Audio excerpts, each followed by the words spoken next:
Once upon a time, in a quiet village surrounded by green fields, tall trees, and winding dirt paths, there lived a man named Thomas. Thomas was not rich. He did not own land or gold. He was not powerful or famous, yet everyone in the village knew him. They knew him because he was always available, always ready, always saying yes. He rarely said no. He rarely thought about himself. If someone needed help carrying heavy bags from the market, Thomas came. If someone's roof leaked, Thomas climbed up without complaint. If someone needed money, Thomas opened his hands. If someone needed someone to listen, Thomas stayed late into the night. He gave his time, his energy, his strength, and often his food. People relied on him more than anyone else, and he never turned anyone away. People often said, "Thomas has the kindest heart. Thomas never refuses anyone. Thomas is the best man in the village." Hearing these words made Thomas feel proud. He believed his kindness gave his life meaning. He believed being good made him valuable. He believed that if he helped everyone, people would always respect him. He thought that goodness would protect him from harm. But slowly, something inside Thomas began to fade. Every evening he returned home exhausted. His hands were sore, his back ached, his legs felt heavy. More painful than his body was his heart. At night, lying alone on his bed, Thomas stared at the ceiling. He wondered, "Why do I feel so empty when I give so much?" His mind replayed the day, every demand, every request, every face expecting something. He realized he was living for others and not for himself. One morning, before Thomas could finish his breakfast, there was a loud knock. It was his neighbor, Mr. Harrison. "Thomas," he said quickly, "my roof is leaking again. I need your help today." Thomas had planned to rest. He had already helped 3 neighbors that week. His body ached, his hands were tired, he longed for peace. But when he saw Mr. Harrison standing there, he felt trapped by his own nature. He smiled weakly and said yes. Thomas spent the entire day fixing the roof under the burning sun. The heat was cruel. His hands developed painful blisters. His muscles screamed for rest. By the time he finished, he could barely stand. Mr. Harrison looked at the roof and nodded. "Good," he said. "Come again next week. My fence needs work too." There was no thank you, no care, only another demand. That night, Thomas lay awake in bed. His body hurt, but his heart hurt even more. "Why don't they value me?" he whispered.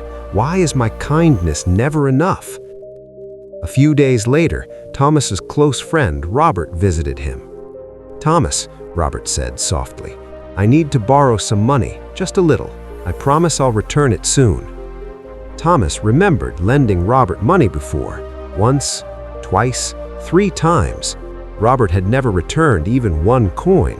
Still, Thomas opened his savings and gave again. Weeks passed, then months. Robert never mentioned the money. When Thomas finally gathered the courage to ask, he spoke gently. "Robert, about the money I lent you." Robert's face changed. "What money?" he said angrily. "I thought we were friends. Friends don't keep records." Those words cut deeply.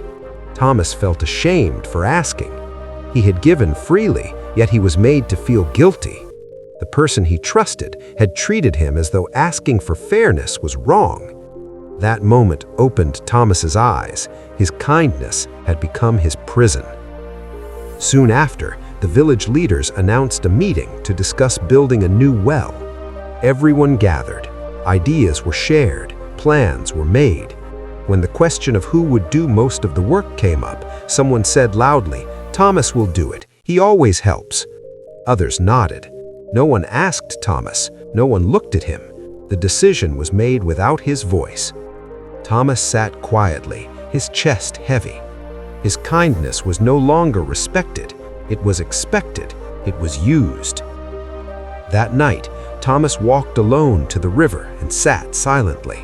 The moon reflected in the water, and he could see the weariness on his own face. He thought about the countless times he had said yes. He thought about when his heart had screamed no. He thought about the pain in his body from helping others without rest. He thought about the emptiness in his soul.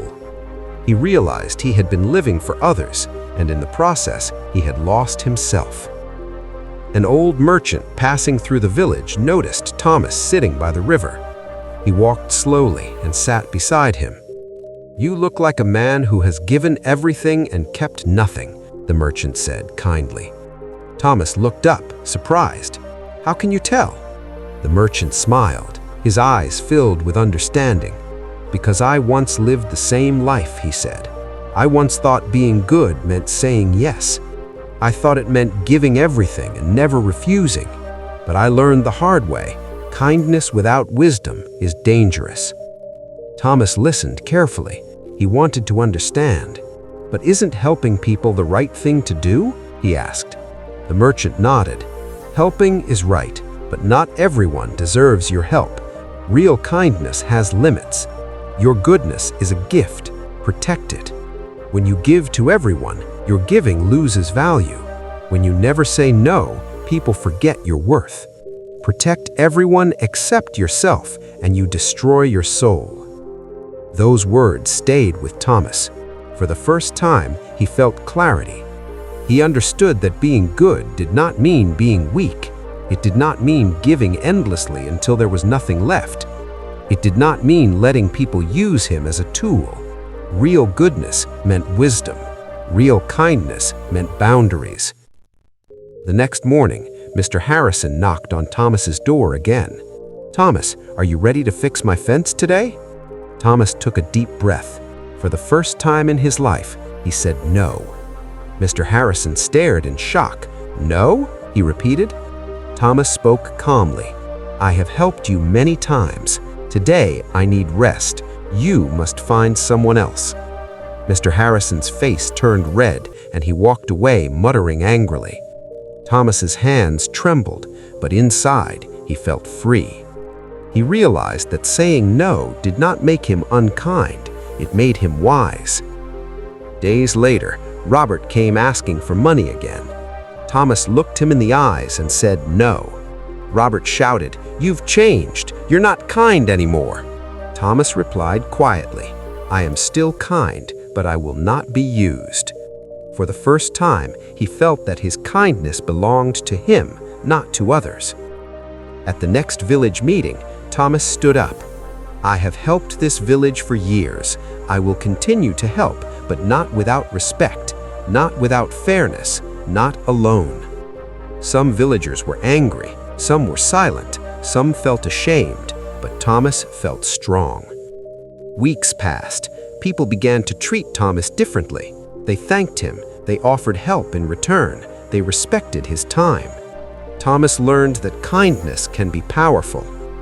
One day, a young farmer approached Thomas. "I heard you were good at building. I need help with my barn, but I will pay you fairly, and I will help you with anything you need." Thomas looked at the young farmer and saw something rare: respect. "All right," Thomas said, "let's work together." That day, Thomas felt a joy he had not felt in years.